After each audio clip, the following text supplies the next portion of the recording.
Britta, det är en ovanlig dag idag i studion. Vi är lite extra on edge kan man säga. Många saker ska ske idag. Vi har till exempel en gäst för första gången. Första gången! Så undrar om hon vet vilket ansvarsfullt uppdrag hon har.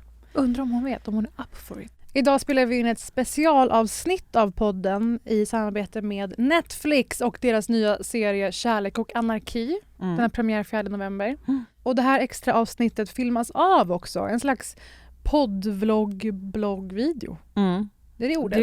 Du låter som att du är liksom 100 år gammal när du säger det där, som att det är den värsta konstiga grejen. På tal om temat också. Kom in i internet-eran på det. Exakt. Som finns här och var, och man kan kolla på när vi pratar om dagens gäst. Ja, men det tycker jag man kan göra, för att vi har ju klätt oss fina för en gångs skull. Inte alls den där trötta, slappa klädseln och ansiktena. Du har kollat. Jag har kollat. Ja. Du har kollat. Vi har kollat och vi kommer prata om vad den här serien innehåller och lite grann vad den spelar på. Men vi är ju intresserade av både kärlek och anarki. Alltid. Och den är ju skriven och regisserad av Lisa Langset. Delvis också. Alex Haridi är också med. Ska vi börja och prata om vilka de är? Ja, absolut. Lisa Langset har ju en historia av att djupdyka lite grann i så här psykologiskt krångligt vatten, ska vi säga det. Alltså hon blev ju känd för den stora publiken i och med att hon breakade faktiskt Alicia Vikander till det som är vackert. Man kan väl också ge henne lite cred för att hon dammade av Samuel Fröler. Han behövde en avdamning, eller?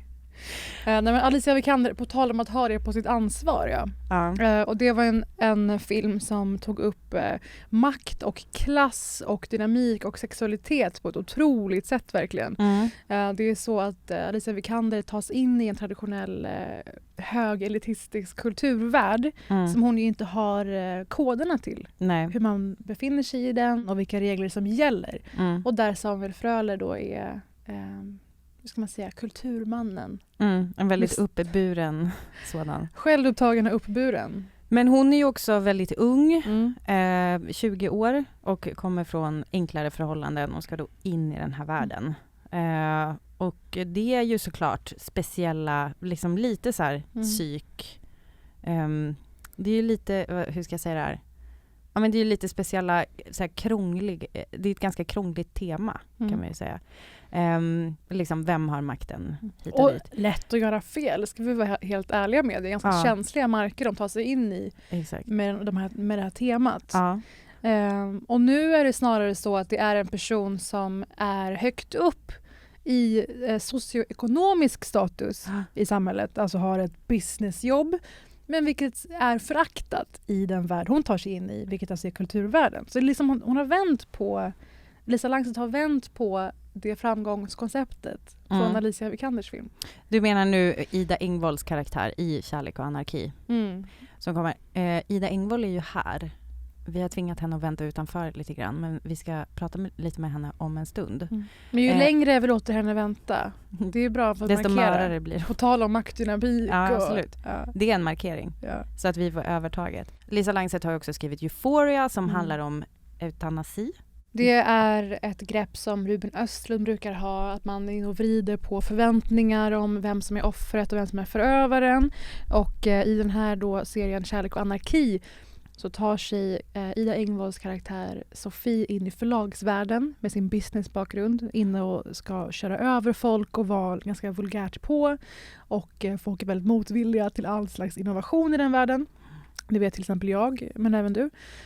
Och den här serien tar sig plats på ett förlag. Och då blir det en workplace comedy av det förlaget. Det ska man ha klart för sig, att de siktar ju på humor i första hand. Precis, men alltså det kanske man inte tror efter hur vi har pratat hittills. Men det är ju liksom lite puttrigt. Det är inte så här slapstick-humor, men det är ändå ganska, alltså det är situationskomedi. Som ju faktiskt då balanserar, alltså det blir som att man skrattar lite grann och så kanske fastnar i halsen lite grann i nästa sekund. Verkligen. Och det är pepprat med stora namn i skådespelarvärlden. Oj. Vi har Gizem Erdogan som vi tyckte väldigt mycket om i Kalifat. Vi älskar henne. Ja, det gör vi kan vi säga. Vi har med Reine Brynolfsson som gör en väldigt rolig roll faktiskt. Och bjuder på att vara en stofil. Verkligen. Ja. Björn Kjellman. Och så har vi Lena Endre som spelar sig själv. Tycker jag är väldigt kul i ett avsnitt. Det är modigt, det är bjussigt. Och det här är en serie som innehåller väldigt mycket runk. Och det har vi snackat väldigt mycket om i vår podd annars. Vi gillar ju att prata om runk generellt. Och det som jag tycker är väldigt intressant och som jag gärna vill prata med Ida om när hon kommer in, det är just stårunken. Ja. Slöseri med energi tycker Britta Zackari. Ja, jag tycker att man kan väl lägga sig ner och vila. Välkommen in Ida Engvall! Hej Ida! Hej. Välkommen till våran podcast. Tack. Britta och Brittas podcast. Tack. Och vi har med dig idag för att du är med i nya Netflix-serien Kärlek och anarki. Men tills dess, Britta ville verkligen berätta vad hon känner igen dig ifrån sen tidigare. Right? Berätta. Nej, vad hon Britta ville mig verkligen ifrån. berätta. Ja. Först av allt så tycker jag att vi ska pausa i att du var den första gäst i podden. Är det sant? Ja, 2 Va? år in har vi Oh fortfarande my inte... god, vilken Det är många som har Visst är velat det Ida. Det är många som har varit och... Folk står på Oj. kö. Alltså, Ja. såg du kön utanför? Ja. Vi får ha en bouncer utanför dörren. Ja, det stod ett gäng Fäkta här bort ute. gäster. Ja. Oj, vad kul, vilken ära. Nu blev jag nervös. Och Ida är lite. säkert besviken att det här ens är en podcast. Jag trodde det bara var tv. Ja, just tänker det. Alltså ska hon slösa allt det där Jag på vet. att det bara är ljud som går ut? Ja. Just Det, men det är ju inte bara ljud. Det har vi Nej. sagt. Vi påminner om det. Att det är också avfilmat. Det är väldigt, väldigt kul tycker vi. Jag tyckte väldigt mycket om dig i andra åket. Mm. Ja, det var Eh, kul. Det var kul. Ja men visst var det kul? Ja, det var kul. Vad är det då? Ska du eller jag? Nej, jag berätta. tycker du. Nej, berätta Nej, jag tycker du du. om vi vet. Två ödmjuka kvinnor Nej men, och så jag. Nej men alltså Ida dyker upp och gör en fantastisk roll och jag tänker också just spelet mellan dig och Sanna Sundqvist som faktiskt också kommer från norr. Alltså hon är ju från Härnösand och jag tänker, du är från Hälsingland. Jag tänker liksom att på något sätt så har ni någon väldigt stark, ni bottnar ganska bra i den här typ glesbygdskvinnan. Hur var det att spela den rollen? Rätt svar skulle jag säga först. Nej, men det var faktiskt kul. Det var kul. Det var jättekul att jobba med Sanna. Vi gick ju i samma klass på Teaterhögskolan och det här var första jobbet riktigt som vi gjorde ihop. Och det var så här kul för man har spenderat så här 3 år av att lira och vi tyckte att det var väldigt kul att liksom spela med varandra säger man så? Att Spela jobba mot ihop, varandra. spela Det är mot du som är varandra. experten. Ja, jag vet inte vad jag pratar om. Men det var, vi... Slänga käft. Ja, precis. Ja, på olika sätt. Liksom att låtsas vara andra. Ja. Klä ut oss. När vi höll på med det mycket när vi gick i samma klass. Och sen så har vi liksom inte jobbat ihop. Och det är ju, man jobbar ju väldigt sällan med tjejer i sin egen ålder. Är det så? Ja, i alla fall jag gör det. Ganska sällan. Det är mer på sista åren, men de första åren så jobbar jag bara med så här... Nej, jag träffade ingen i min ålder liksom. Det var kul och sen var det kul för att jag fick ganska fria händer och göra den här liksom karaktären. Det fanns någon tanke först att jag tror så första saken jag läste var så den här populära tjejen i byn som har så lite för mycket smink och klackskor typ. Jag bara nej. Så populära tjen i byn, den som är så okränkbar har inget smink liksom. Bäst på skidor och nej men jag vet inte. Larva. Det var också en slags hämndkaraktär från alla tråkiga lärare som nej, jag vet inte. Alltså nu bryter jag er Norrlandsvurm här. Eller den är ständigt pågående, vurmen. Men bara er bonding session här som pågår. Och gör en segway till den karaktären du spelar i Lisa Langset och Alex Haridis nya serie. För om du nu var inne på att du har spelat vad var det du kallade det? Glesbygdskvinna. Glesbygdskvinna. Det är ännu bättre nu att det var en hämndkaraktär. Ja! I Kärlek och anarki spelar du Sofie som är en samtida, för nu säger jag det, en vidrig Stockholmsperson som kommer som businesskonsult och slänger sig med termer till höger och vänster, content och allt vad det är, för människor på ett förlag. Det är också något att konfliktyta där då ju.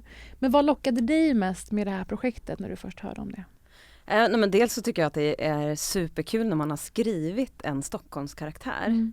alltså nu börjar vi prata om så här Norrland. Istället för att det är en riksperson. Ja, att det bara är en person liksom, som så här, är en generell person. Och då kan man alltid vara stockholmare, utan att det är superspecifikt. Så här, hennes kläder, hennes så här, mössa är en Stockholmsmössa. Liksom. Det är ju jättekul skrivet. Liksom. Sen var det jättemånga saker som lockade mig med att göra den här personen. Hon har ju ett vilt inre, skulle jag säga, som hon har liksom förtryckt. Ja, förtryckt och liksom rationaliserar, precis som hon rationaliserar i allt som hon gör i jobbet, så har hon ju också rationaliserat bort det liksom vilda i sig själv på något sätt. Och man ser, eller vi försökte i alla fall göra det så att hon redan från början så är det ganska ohållbart egentligen. Liksom. Att, så här, men det känns som att det funkar inte riktigt bra att, så här, att låsa in sig själv på det sättet. Vad är det som gör att hon har gjort det? En slags rädsla, tror jag, för det outräkningsbara.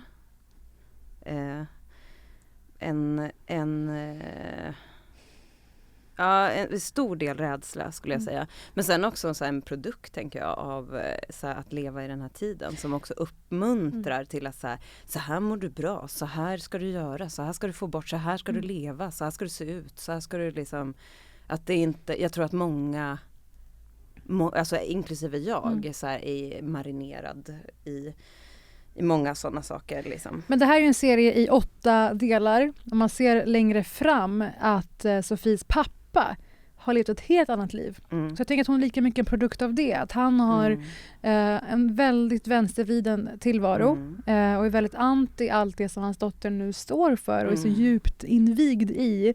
Och att det är en motreaktion på det, den tidigare generationen. Ja. Och en rädsla för det, tror jag. Liksom, han är lite gränslös i sitt beteende. Liksom. Och jag tror rädslan för det gränslösa och för att inte så ha översikt och överblick över allt helt enkelt. Inre och yttre liv. Men det är ju en kontrast från ditt riktiga jag. Ni började ha ett Norrlands bonding moment här när vi riggade kamerorna. Vill du berätta lite, var bor du nu? Jag bor jag jobbar i Göteborg, jag har en lägenhet här i Stockholm och jag jag försöker bo så mycket som möjligt i mitt hus jag hyr i Järvsö. Så Bermuda-triangel. Älskar det. Ja, exakt. Men hur funkar det då att bo i Järvsö och Järvsö, har jag lärt mig att man säger. Järvsö, ja. Är det, Järvsö, men alltså Lill-Babs-trakterna. Ja, precis. Ja. Men hur funkar det att bo där och jobba med det här? För jag menar, det är ju ändå, känns ju som en ganska stockholmsk livsstil ändå att vara skådespelare. Ja, det är det nog. Alltså, jag försöker ju jobba,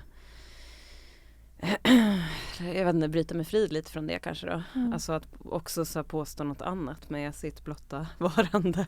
Eller något, jag vet inte. Att det är väldigt fixerat, ja. Och jag tycker det är en tematik som finns i serien också, den här så att, liksom, tillgängligheten liksom också i sin livsstil, att det också spelar in i seriositet, eller så här, hur professionell man är, eller liksom hur mycket man vill vara skådis. Men jag tycker inte alls att det har någonting med varandra att göra egentligen. Men då kanske du har en perfekt utifrån blick på det du nu porträtterar. Det tycker jag. Det tror jag är faktiskt en styrka, ja.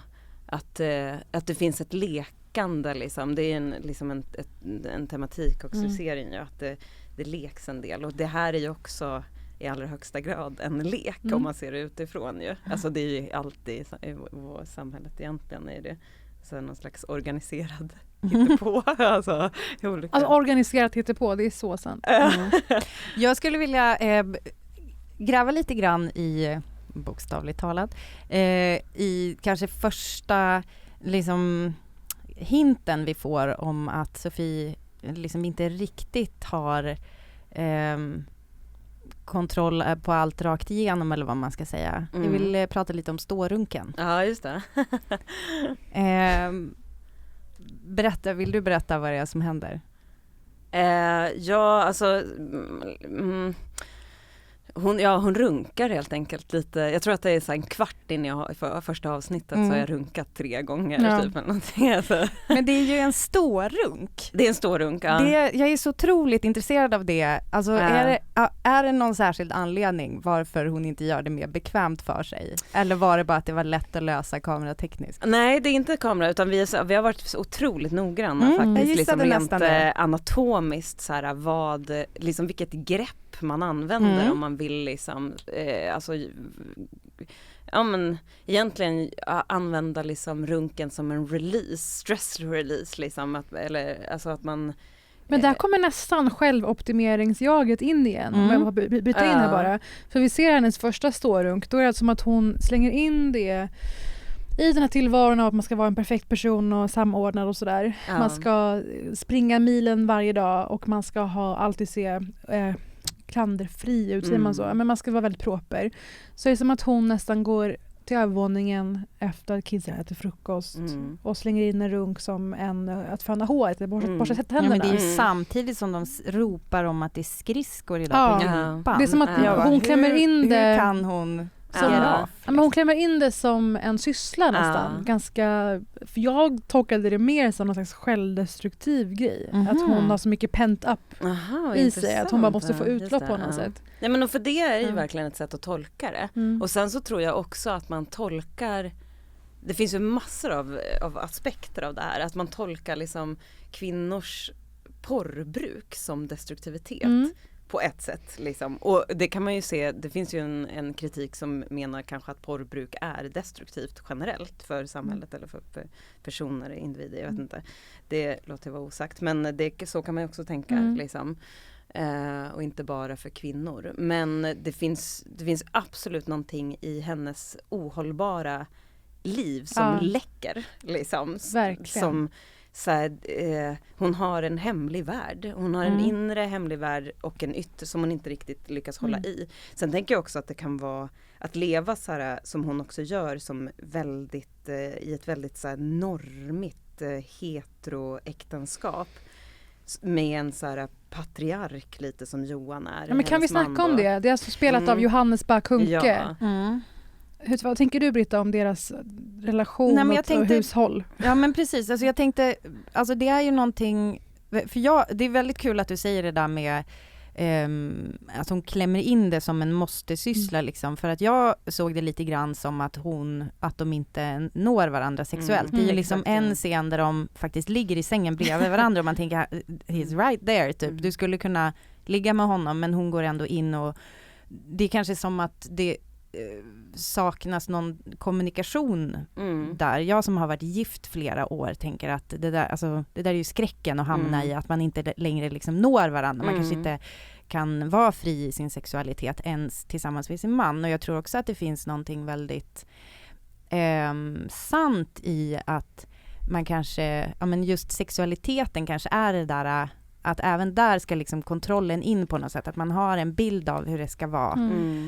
Och man vågar inte det där fula som det ju faktiskt är ganska ofta, är ju sex väldigt fult. Grotesk. Ja, precis. Ja, men faktiskt alltså, och jag tänker att hon är den personen som hon är kanske inte, det passar kanske inte riktigt för henne att vara så här, ha djuriska begär liksom. Nej. Utan Men inte okontrollerad i alla fall i just det. Och är det något man kanske inte riktigt kan vara kontrollerad kring, så är det väl typ sin orgasm. Alltså det är som så här, det funkar ganska dåligt att få in typ pedantstil i det liksom. Ja.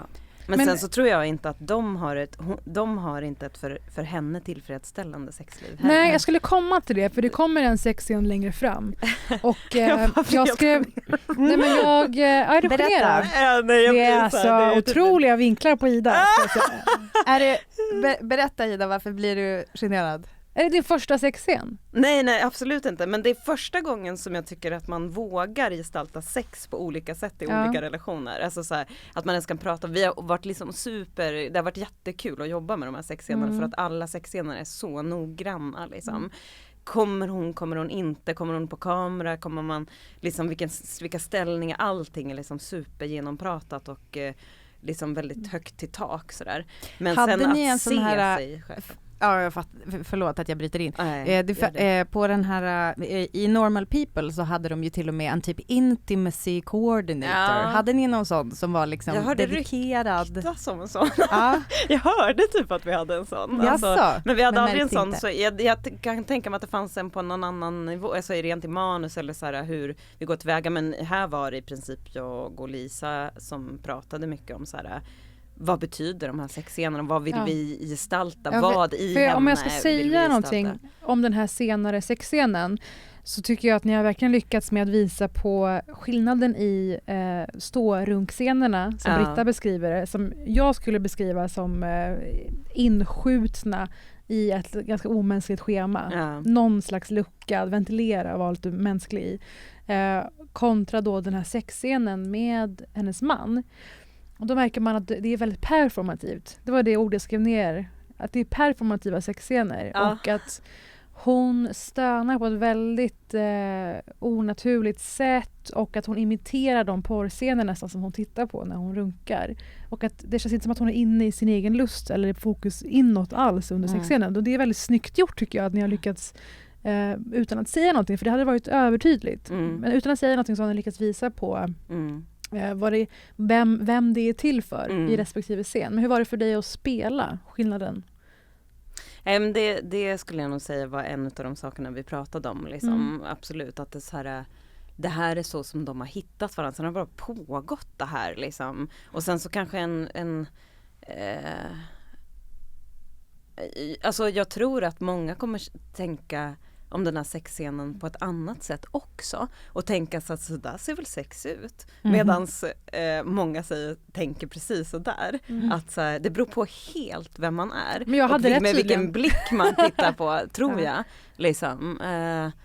Men att alltså det var ju såklart, det är ju inte kul. Jag är inte så här, liksom...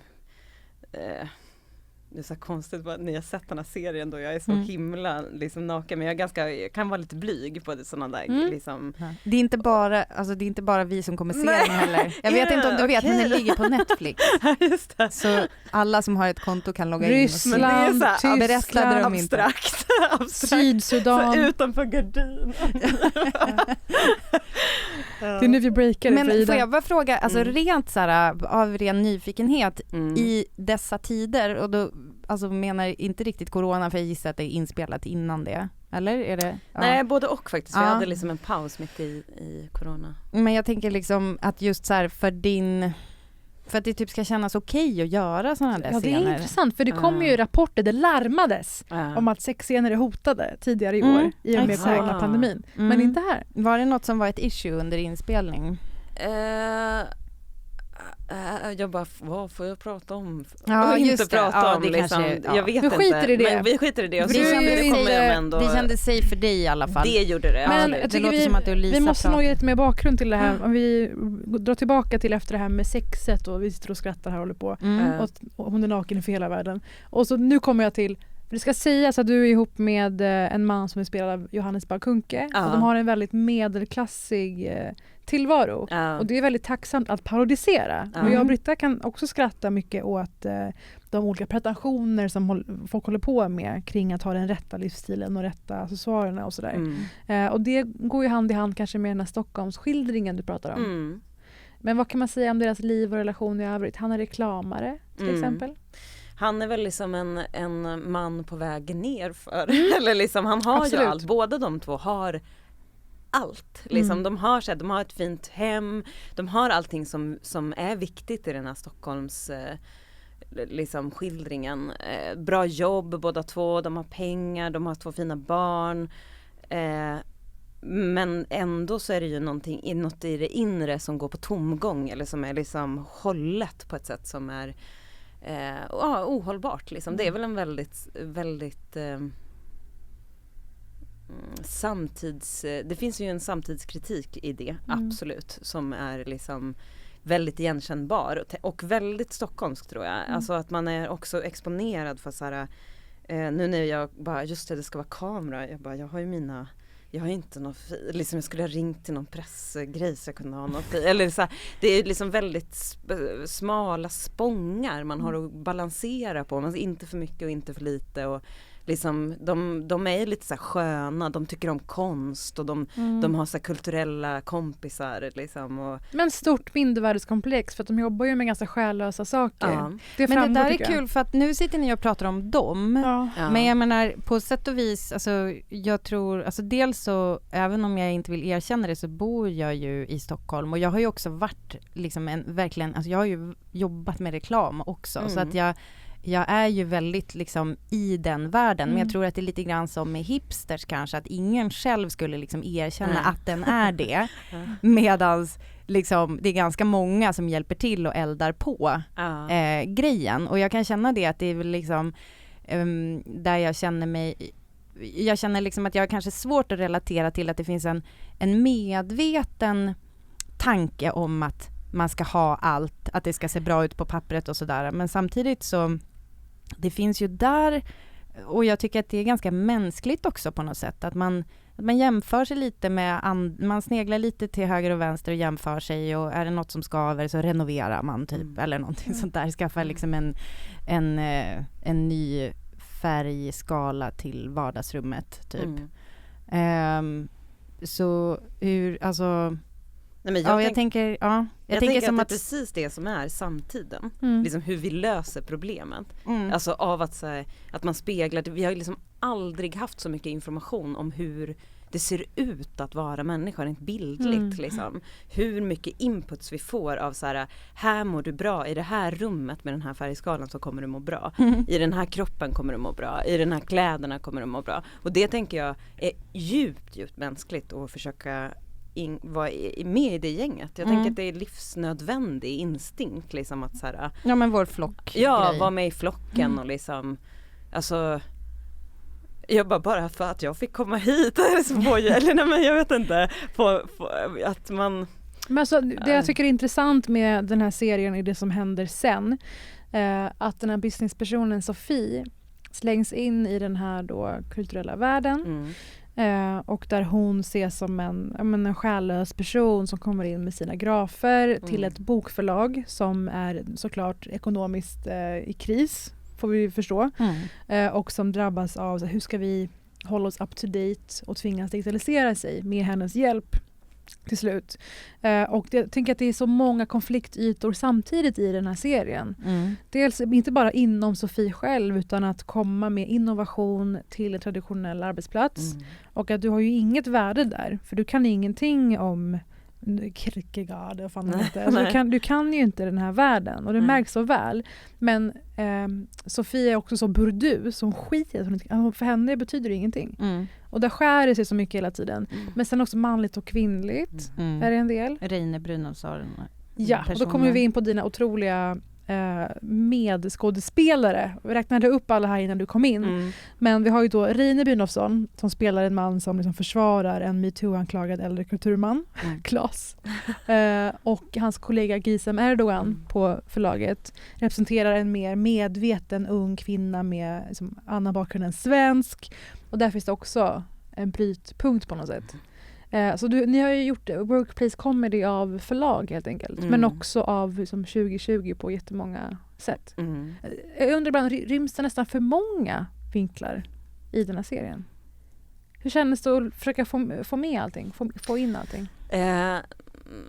Nej men jag tycker att var sak har sin tid ändå. Den börjar ju i ett landskap skulle jag säga den här serien och slutar i lite ett annat landskap liksom. Alltså alltså alla de frågorna som väcks i den här liksom lite tokiga arbetsplatsen liksom, som inte är så tokig. Jag tror att alla, liksom, speciellt vi som jobbar på något sätt i så här, kultur Stockholm eller har kontakt med den världen, liksom, känner ju igen alla figurer och förstår deras olika perspektiv. Det går att liksom förstå, nästan alla karaktärer går att förstå liksom, i den här serien tycker jag.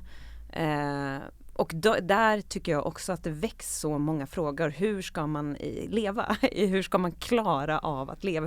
Hur ska vi stay sane i det här liksom, det som pågår? Och den svarar inte heller på några frågor egentligen, utan den ställer egentligen bara saker emot varandra tycker jag.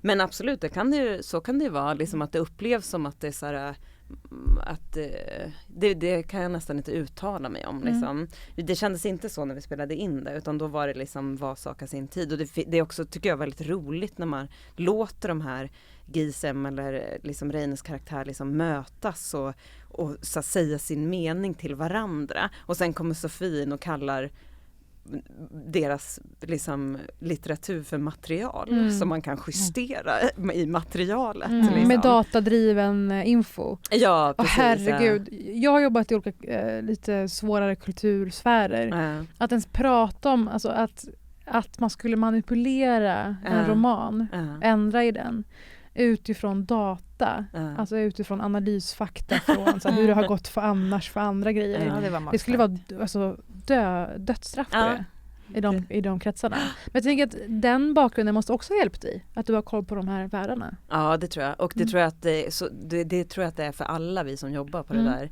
Att vi har Dramaten och som de... Ja, precis. Vi har liksom på olika sätt varit i de rummen. Sen har vissa haft en längre resa dit kanske, men alla, och det tror jag kommer med, det tror jag syns liksom, att man förstår, man kan inte riktigt man kan inte riktigt fuska sig till det, tror jag. Jag tror att vi alla förstår. Men däremot så har jag ingen aning om hur man förstår det om man aldrig har befunnit sig i ett sånt rum. Om man inte har varit med om så många kulturmän som vi har väl alla någon, nu säger jag vi, men för att vi är någon slags, alla vi tre är väl någon slags kulturelit i Stockholm ändå, liksom, som alla har någon som känner någon som är MeToo-anklagad, liksom sextrakasserad eller så här, alltså, men det finns ju en stor del av befolkningen som inte har varit i de rummen. Och jag tänker att det är på väg att bli lika parodiserat som Stockholmspersonen. Ja, och det här rymmer ju båda på något sätt. Om vi pratar lite grann om relationen mellan Max och Sofie då. För Max är hennes yngre kollega som är IT-tekniker. Det är från början ganska sur stämning mellan dem. Sen så får han ett övertag om henne därför att han kommer på henne mitt i en storrunk. Kan de bara sitta ner? Alltså, gör det lite mysigt för dig själv. Ja, slappna av. Hon tar en stående gärna, tack. Hon tar en stående. Men, och då tar han en bild. Vilket gjorde att jag satte kaffet i halsen. Bara där, ja. Och sen så utvecklas det. Och sen så berättar han för henne att han har bilden. Visar den. Vilket ju är väldigt... plågsamt att leva sig in i. Alltså att hon blir så exponerad. Och alltså på ett läskigt sätt tycker jag. Det här är ju snudd på alltså ett det hintas om criminal att det offense. Skulle kunna vara en hotfull situation för henne, att han har det här mot henne. Men ändå så utvecklas då relationen lite mer åt det varma hållet. Först så vill hon ge igen på honom och sen så blir det som lite så här katt och råtta lek där de hetsar varandra. Men sen så blir det också andra saker inblandade. Och hur kan hon göra den vändningen från att först ha varit ganska utsatt för den här personen och sen hysa andra känslor? Det här föregår sig också, det här kortet, av att hon har varit minst sagt liksom, ganska dryg mot honom också. Liksom. Och det är en av mina eller så, det är som talande replik tycker jag, den också med i trailern så jag kan säga den, men hon säger så här: du kan inte borra när vi andra jobbar. Det är så som att hon bara, nej men hon definierar jobb på ett sätt liksom, och det han gör inte jobb, han bara stör. Och entitled. Ja, han stör det riktiga jobbet med att han håller på och borrar liksom. För att säkert göra det lättare för andra att jobba. Men, ja, exakt så, för att hon ska kunna sitta där och jobba. Men som en slags arbetarklass som stör den intellektuella liksom, världen, alltså med deras oljud och att de bygger om hela tiden. Liksom. Men hon får ju då, liksom, anledningen varför det här öppnar ett rum i henne är ju dels för att det liksom det blir ju inte så att han pressar henne på pengar, utan han har ju nästan glömt bort det där dagen efter när hon kommer och frågar då så här, hur ska vi lösa det här liksom. Och fast hon tror ju det. Hon tror det och det är hemskt för henne, väldigt hemskt för henne. Men och liksom en av anledningarna varför det sen utvecklas till något annat är för att det inte var så, tänker jag. Men också att hon får liksom den här liksom hemligheten och den här inre vilddjuret hon har stängt in i sig, som läcker ut lite med det här runkandet liksom, kan man väl sammanfatta det som lite ett perspektiv av det i alla fall. Men hon får liksom ett vittne till det. Helt plötsligt finns det en till person som vet mer vem hon är än vad till exempel hennes man vet om henne. Och hon får liksom en försmak av någonting som jag tycker är liksom lite anarkin för henne. Att ge efter för inre idéer och strömningar och bara göra grejer, liksom leka eller några saker som inte alls har något så här ekonomiskt värde eller så här, det är inte bra för företaget eller för henne. Det går inte att mäta på något sätt liksom. Eller kontrollera. Nej, eller kontrollera liksom. Och hon underkastar sig ju det, eller båda de två underkastar sig ju det här regelverket precis lika mycket som hon har underkastat sig det normala regelverket liksom, så underkastar hon sig också det här.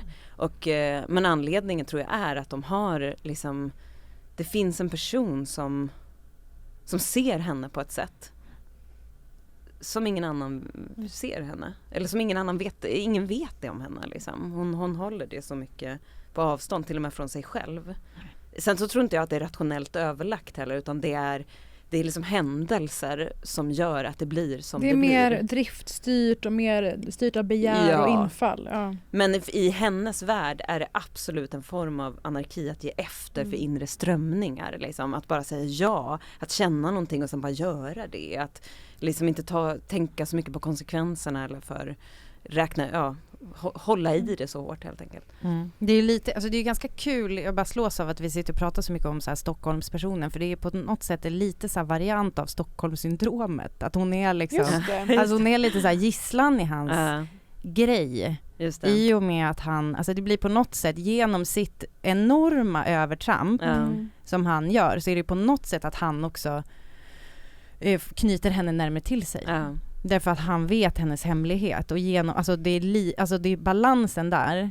Det skulle lika gärna kunna vara utpressning. Istället förde de närmare varandra. Men jag tänker också, tänk om man inte hade tagit kortet, och då kan man ju lika gärna se, och hon hade varit en man till exempel, då hade det också varit ett väldigt övertramp att stå och runka på jobbet liksom, och klä av sig byxorna och stå och titta på porr på kontoret. Och så liksom det där är ju också en väldigt fin gräns tycker jag, för vad som blir så här, att han tar i kort, ja det är ett övertramp, men att bara dra ner byxorna och runka på kontoret och sätta på en porrfilm är också ett övertramp liksom.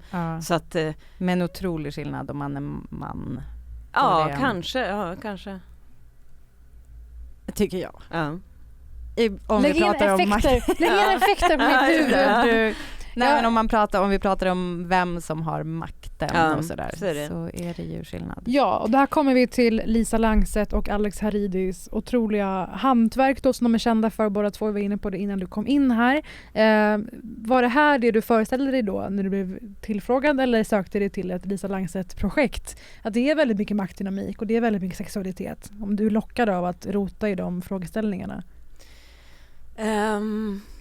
Vi kan ju bara säga också, Alex Haridi har ju tidigare gjort Äkta människor, Blå ögon, störst av allt. Alltså det är ingen tråkig CV.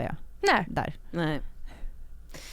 Jag kommer inte ihåg vad jag förväntar mig. Nu försöker jag gjorde inte det. Nej, alltså jag var liksom, för mig var det jättekul att få jobba med Lisa, och jag tyckte också att vi ganska snabbt hittade varandra liksom i så här, vad vi ville göra med det här. Hur funkar det? Ses man, alltså, när du säger vad ni ville göra, är du liksom med och mejslar ut den här karaktären i ett tidigt plan, eller hur ser det ut? Nej, men hela manuset var ju liksom skrivet, så det är klart att så här, när jag läste manuset, dels så var det så här, vissa saker som jag bara hur ska jag klara att göra det här liksom? Och sen allting som man känner så här, men gud, det här finns en tendens åt det här hållet och det här hållet. Och sen så har det följs det här var ju liksom efter då att jag blev tillfrågad om jag ville göra den här rollen. Och sen följdes det av många timmar av att gå igenom så här, vad öppna liksom alla dörrar i manuset och alla liksom bestämma så vad är man lockad av, det är liksom väldigt många samtal som blir så här blir den här personen som på något sätt har ett eget liv utanför oss två. Jag vet inte. Alltså som syftar till, alltså jag tycker bara det är intressant eftersom jag inte är skådis, men är det som att de där samtalen, alltså det är som ett sätt för er båda typ att lära känna karaktären så att du har med dig det i spelet eller? Ja. Och det är inte alltid man jobbar så liksom. Lisa är ju jättenoggrann liksom. Hon känns väldigt noga. Ja, noga och smart och liksom allting, alltså alla perspektiv finns med och det är ju väldigt tryggt som skådis liksom, att allting är redan tänkt på och tillsammans kan man bara liksom öppna ännu mer liksom, och det är i princip så här, var är Sofie, vad är det hon inte kan förmå och vad kan hon förmå, vilka dörrar öppnar hon i den här scenen, vad känner hon inför det som händer i den här scenen liksom, och de inre världarna det mejslar vi fram tillsammans liksom. Så vi var väldigt synkade under inspelningen. Jag tror det var liksom en gång då vi bara, nej men vad gör du nu? Jag trodde vi skulle hitåt. Hon bara, nej jag trodde vi skulle. Men du sa nyss att det här är som en kommentar till den samtid vi lever i. Ja. Det kan man säga. Och utöver det här med självkontrollen och Stockholms parodi och det statussamhället. Finns det något mer i det här som du var speciellt lockad av att prata om? Vi har ju varit inne på sexualitet och maktdynamik. Ja, det var jättespännande tycker jag. Det är ju alltid spännande med sex. Nej, men det är ju alltid liksom, speciellt på film. Jag tycker att det har skötts så undermåligt. Att vi har varit så otroligt noggrann och sen har det varit så gör som ni brukar göra. Fast det är ingen som gör som de brukar göra för att det alltid är en filmvariant av saker. Och det är ju alltid roligt ju. Att liksom öppna de dörrarna och hålla på med det materialet. Men också så tycker jag liksom att det som lockade mig var också det här liksom vilda i henne, liksom det kaosiga i henne och så här, frågan egentligen liksom hur ska vi leva? Alltså apropå att jag bor i ett hus i Järvsö liksom, hur kan man leva och vara så här en organisk person, för att låna något ord från Sofie. Så jag tänker också så här, post Me Too, att ta ett nytt grepp om sexualitet och makt. Att Max är yngre än henne, hon är i hierarkin är hon över honom. De har en icke-vaniljsex-relation får vi säga. Det handlar väldigt mycket om makt återigen och lekar. Det känns som att vad tänker du om tiden det här landar i? Vad är det en kommentar till? Det kanske inte är en kommentar utan kanske en fråga. Eller så här, jag tycker inte att den här jag tycker inte vi besvarar så mycket i den här serien faktiskt. Eller så här, att den här liksom förälskelsen eller den här leken, att det är så här svaret på det så tänker inte jag att vi kommenterar det på det sättet. Men det ställer absolut frågor och en slags hyllning kanske till det outräknade eller det vilda i människor kanske liksom. Men jag tänker att det är inte som att vi har hur många såna här roller som helst. Nej. Eller karaktärer. Nej. Eller du är ju själv skådis, du vet ju hur det brukar se ut i övrigt. Ja, nej, det här är helt unikt och så här välskrivet och så här väl liksom artikulerad, alltså så här väl, vad säger man, utmejslad, alltså så här noggrant. Det är nästan aldrig man gör någonting sånt här tycker jag. Eller jag har inte varit med om det. Det var ju fantastiskt tycker jag när jag fick den här rollen, att jag bara, alltså det är liksom en drömroll skulle jag säga. Att få, det är det faktiskt på ett sätt. Du nämnde ju att i andra åket så tyckte du att det var väldigt tydligt att den populäraste tjejen i byn absolut inte har högklackat och smink, utan hon är så här asbra på skidor. Och fanns det någonting i den här karaktären där du kände att det var någonting som skavde eller någonting som du ville ändra på för att göra henne liksom mer sann? Eller hade Lisa tänkt på allt? Nej, vi jobbade ju väldigt mycket tillsammans liksom, så här, alltså, innan jag kunde erövra hela hennes liksom, väsen på något sätt. Men sen, jag var väldigt alltså det här jag upplever ju att jättemånga tjejer som går på Handels, liksom, de har typ inte tillgång till sitt eget ansikte fast de har så här, ett budget här på 100 miljoner. Så här, att det finns en figur där som jag har varit fascinerad av väldigt länge, precis på samma sätt som jag var i andra åket av så här, en hämndkaraktär från min barndom. Så här. Men arketypen Stockholms tjej på byrå. Ja, och att det händer någonting rent så här. Det händer någonting i ansiktet på de här tjejerna liksom, med så språket och med så att man har knappt tillgång till hela sitt, alltså, det är någon så här, det finns en man ska verka så sval och oberörd kanske. Ja, och liksom, och ändå sitta där med de här stora budgetar och stora liksom någonting i det, och sen också att skala av den personen, det var jag väldigt liksom, att så här, skala av lagren och se så här, om jag tvingar den här in i ett hörn och liksom, kan man få fram kärnan på något sätt liksom. Det var jag väldigt tjusad av när jag läste, eller i början av. Vi är ju som alltid lockade att prata om hur man porträtterar sexualitet, men också vad det faktiskt grundar sig i. Tack Ida Engvall som så klokt sätter ord på den karaktär du spelar, Sofie. Business-Sofie, som får jobba på ett förlag som hatar innovation. Stort tack för att du kom hit, Ida, och pratade med oss. Alltså, det känns som att vi har haft ett bra snack om stårunk och sexualitet, och jag är också intresserad av den där. Jag känner igen den där karaktären som nästan känns som att den har mask på sig. Ja. Känslan av att deras sexliv är lite lidande av det finns absolut. Så det är väldigt spännande att se när du tränger in henne i ett hörn. Ja, kul.